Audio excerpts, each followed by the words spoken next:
Hey everybody, so today I have a ton more questions to answer, and if I don't get to your question, please don't take it personally. Just keep asking it if it's something that you really want to know about because I don't always manage to get to them. They go way down in the comments and I'm just, quite frankly, not managing to keep up. So here's a couple today. So the first one is, how do you guys get the money to buy clothes and food for a community? Does someone work outside the community to make the money? So the answer to this is I would say almost everyone works within the community. There are a few exceptions. Like, for example, a young person might work for a stint at a nursing home or a hospital just to get work experience as a nurse or whatever. But for the most part, all of us work right here, mostly in our two main incoming earning businesses. So Community Playthings, which designs and manufactures this gorgeous wooden classroom furniture for schools and daycares. And then we have Riften Equipment, which is my personal favorite, which makes adaptive equipment for children and adults with disabilities. So amazingly, these two businesses allow us to buy what we need for our community and also to contribute and to support to other causes outside our communities. Organizations like Save the Children and a whole bunch more. I volunteered with Save the Children. And then I'm trying to think of others like the United Way, I think, which provides basic services like heating, oil, and food. It's more of a local level organization.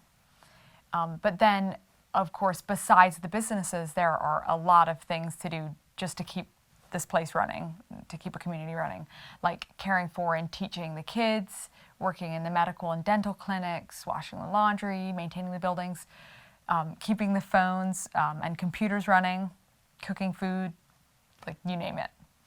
Actually, it often seems like we're stretched and getting everything done. So if you want to come and help us out, you'd be most welcome. And I've done a lot of those jobs, like the laundry and the cooking. I haven't worked in the dental clinic yet because I don't know anything about teeth. Okay, next question is, can you talk more about taking a vow of poverty? This is so interesting to me. What does it mean exactly? So that is a really great question and one that is pretty central to the way we live. When I became a member of the Bruderhof, I took vows at a special church. Sorry, I'm always kind of mess up when I'm talking too fast. So when I became a member at the Bruderhof, I took vows at a special church gathering, and one of them was a vow of poverty, where I promised to give up all property and to live simply in complete freedom from possessions. Now, this may sound like I live a pretty Spartan life, but as you can see by my house and my clothes, I really do have everything I need, and it's all provided for by the community. But what's most important to me about the vow of poverty is the part about living in freedom from possessions. So to me, that means a daily resolve to not wish for or hoard things for myself or my family, because we're all human and we all love stuff. The thing is, though, if you read the Gospels, Jesus shows us that mammon or materialism is a huge stumbling block to following him. I know a good part of American Christianity doesn't see a problem with wealth and actually sees it as a blessing from God, which I find kind of curious given the fact that Jesus himself was poor and the Gospels constantly speak of the poor being especially honored and exalted, while the rich, they're warned in most serious terms. I think you actually see the truth of the power of wealth over people when you talk about the gospel challenge to renounce it and embrace economic justice. People immediately, when you talk about these things, people immediately get very defensive and touchy. If wealth didn't mean so much to you, if your heart was free from its control, why would you feel such a strong need to defend it? It's just an observation. And then I got all intense. Sorry. And my answer was so long that my phone timed out, so sorry. So the next question is, I assumed you were born into this life, yet here you say you chose this life. Could you explain, please? Of course. So yes, my parents are members, and I was born into the Bruderhof, and I did grow up here, but that doesn't automatically mean membership. In order to become a member, a person has to be at least 21 years old and have received believer's baptism. And most importantly, you have to be called to live this way, because it's certainly not for everyone. There are people who are born into the Bruderhof, but who decided to do something else with their lives, which is absolutely fine. A number of my friends who I grew up with now live elsewhere and seem to be doing great. You might be wondering, what does it mean to be called? And I think the experience is different for people, but at the bottom, it's an unshakable conviction about what you're meant to do. You might compare it to the experience of finding the person you're going to marry. You just simply know, like, this is the one. I mean, at least I had that feeling. And then, regardless of what happens after that, you stay faithful to that commitment. So I hope that answers your question. What does the rest of the Bruderhof think of your videos? Was it your idea to start making videos or the community's idea? Does anyone help you decide what to say? So, as my earliest followers or subscribers know, I started out making videos on the Bruderhof channel. You should totally subscribe to it. There's some really great stuff there. You can see the link below in the description.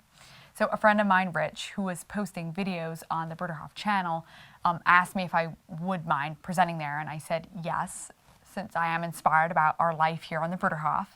And I also just kind of enjoy presenting in public. Like when I was in high school, I was on the mock trial team and kind of got the feel of it there. But then I also wanted to share more personally about my life here with all of you.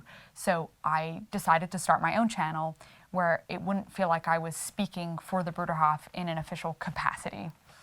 But as to what everyone else here thinks, first of all, most of them don't watch my videos, but for those that do, I know that they don't agree with everything I say on my videos, because a few of them have taken the time to call me and tell me, which I think is great for the most part. But I definitely do feel like there's a lot of support, because what's important to everyone here is connecting with other people. And of course, there are many ways to do that. And other people are doing it in many other ways, and probably a lot better than I am. But I do get a lot of input from people like my husband, Chris, my parents, my older sister, Jen, and a lot of other people. So the next question is, I love your videos. I'm a Catholic and can really relate to your communal aspect, as Catholicism is very based on the community as the church. But just out of curiosity, do you practice the sacraments? Also, what do you do individually or as a family for recreation? Okay, twofold question. Yes, we practice the sacraments, although we call them church actions, and they're very special to us. Not in and of themselves, but as symbols of our united church asking God to work among us. Some examples are baptism, the laying on of hands as a special prayer for someone who's sick, and the Lord's Supper or communion. We don't have set times and dates for these to happen, but they take place as a result of the Holy Spirit working. So for example, we'll have a baptism when someone experiences a real conversion and wants to repent and ask to be baptized. And it's pretty clear to all of us when that's the case. And so the second part of the question was what we do for recreation. And as you probably have seen in some of my other videos, we do a lot of stuff for fun. We do a lot of fishing and just enjoying the great outdoors. You know, I like to paint. We love hanging out with the grandparents or inviting other family friends over on and off the community. I love cooking. I mean, I could go on and on. You know, maybe I should just do a whole video about that once. Remind me. Okay, next question is, how about the children's toys? Are they yours or are they borrowed like other things? So my son Branson has a great little collection of toys that we've collected over the last few years. Mostly they've been given to us by our friends and neighbors, and we don't own them, but they stay in our house, and when he and Xander have outgrown them, we'll pass them on to someone else. In fact, a whole bunch of these toys are borrowed from one of Branson's friends called Josh. So, okay, so the next, I hope that answered the question, by the way. Next question is, I'd love to come visit. I'm wondering if you could do an interview with a mother from the community who has teenage sons and show a little about how the boys from ages 14 to 17 spend their days. That's a great question. I'm looking forward to when my boys are that old. Actually, no, not yet. Let's just enjoy the younger years. I think it would be a really great idea, but I'll have to see if I can find another mother who'd be willing to be on camera with me. But just from seeing my neighbors' teenage sons, they're pretty normal kids who are lucky to have a lot of time and space to be outdoors. So I see a lot of soccer, fishing, taking dogs on runs, playing ice hockey in the winter, and probably doing a lot of homework this time of year. What they aren't doing is a lot of video games or spending a lot of time on social media, although I know there's definitely the occasional football game to watch if they follow a certain team, or maybe a movie on a rainy evening. And I'm pretty sure that a lot of the moms are busy making sure there's enough cookies and food for their boys to eat. So I think, my voice is just getting tired. I think that's enough questions for today, but I'll be back answering more of your questions. And don't forget to visit Bruderhof.com. Great website. My sister works for them. So, bye.